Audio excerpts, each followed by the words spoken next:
Avec Internet, le flou a augmenté et avec les smartphones en 2008, le flou est devenu presque une gymnastique quotidienne pour tout le monde. On raconte sa vie au lieu de la vivre, on se travestit, on change nos visages, on se lisse la peau, on fait des montages. Les citoyens, dans une démocratisation des instruments de communication et de trucage, secrètent du flou, en veux-tu, en voilà. Dans cette logique-là, la vérité échappe. Et du coup, il y a des redresseurs de tort, des redresseurs de vérité, comme les redresseurs de tort. Il y en a qui disent que ces jeux de flou sont dans le camp du mal. Il y a une sorte de moralisation de ces jeux. Moi, je crois qu'il faut toujours garder à l'esprit que ce flou dont je parle est quelque chose de ludique, est quelque chose de créatif, est quelque chose de potentiellement poétique. C'est poétique, ce flou. On parle de flou artistique. C'est intéressant, le flou artistique. C'est le moment de métamorphose. C'est le moment où les identités ne sont pas encore figées et où ça danse. Et donc il y a une poétique du flou qu'il faut analyser profondément. Les Japonais l'ont fait parce que le flou, c'est quelque chose d'important pour eux. L'ombre, le flou, les philosophes japonais adorent ça. Mais nous ne venons pas de là. Nous sommes les apôtres des jardins à la française et de la clarté cartésienne. Et donc le flou, quand Descartes vante la clarté et la distinction des idées, il est exactement contre le flou. Il faut la clarté et la distinction. Le flou nous fait peur. L'Asie est beaucoup plus, friande de flou.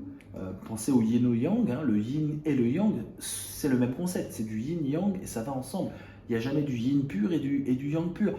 Donc là, on est dans quelque chose où le clair et le distinct n'existent pas. Ce sont des moments d'un futur chaos, tout simplement. Donc cette idée de la métamorphose, de la transformation permanente, on ne l'a pas trop en Occident.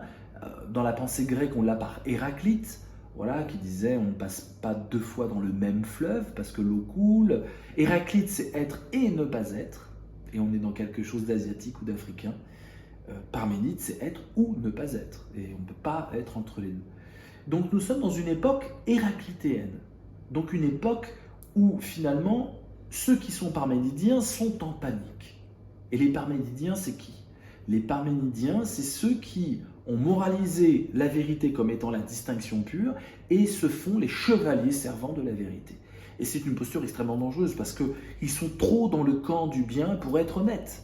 Alors, c'est une déformation en fait de l'activité journalistique qui se veut moralement d'usage public intéressant. Hein. Vous êtes manipulé par des canons à flou qui jettent des jets de flou continu. Nous allons vous montrer que voilà, derrière les pseudo-vérités, il y a des mensonges, etc.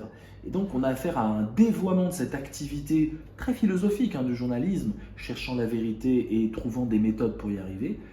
Et là, ça tourne à plein. Et donc en fait, ce qui n'est pas compris par les fact-checkers et les redresseurs de vérité, ce qui n'est pas compris, c'est qu'ils ne jouent pas avec la vérité, ces gens qui font du flou.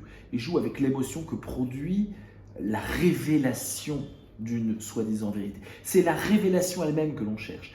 J'ai appris un truc de ouf. J'ai compris un truc que tu ne sais pas.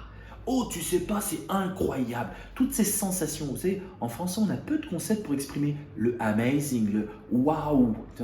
On est obligé de recourir à de l'américain. Cette surprise, cet étonnement face à une révélation de ce qu'on ne connaissait pas et qui tout d'un coup nous semble absolument incroyable, c'est une émotion centrale. Les cancans fonctionnent là-dessus, dans les villages. Nous avons besoin d'apprendre les secrets, les choses qu'on nous cache, etc. Et donc c'est l'émotion que les gens cherchent. Et ceux qui passent leur temps à vérifier, à dire mais non, c'est pas ça, c'est ça, la vraie vérité est là, ils ont toujours un métro de retard parce qu'en fait, ils loupent le coche de l'émotion. Donc moi, ce que j'aimerais, c'est plutôt des psychologues de la vérité. Pourquoi ce mensonge que vous véhiculez, cette vérité biaisée que vous véhiculez, pourquoi elle fait jouir? Et là, il y a une réticence énorme. parce qu'on n'a pas du tout un rapport sensuel et corporel à la vérité. Tout mon travail cherche à montrer qu'on est charnellement lié à la vérité.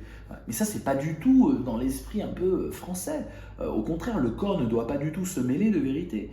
Et donc parce que le corps est sale, le corps c'est l'impur, ça remonte jusqu'aux Grecs, on peut parler de religion, mais en fait déjà les Grecs disaient que le corps semait une pagaille pas possible dans la quête du vrai. Voilà, donc c'est intéressant de voir que comme le corps aujourd'hui devient assez central par l'émotion qu'il travaille, du coup c'est important de pouvoir juger dans la sécrétion des révélations incroyables et jouissives que les fake news provoquent, de pouvoir bien isoler l'état d'ivresse, l'état de joie, de jouissance que ça procure. C'est le même problème avec le vin. Le vin, le but du jeu du vin aujourd'hui, pour la plupart des gens, c'est l'ivresse.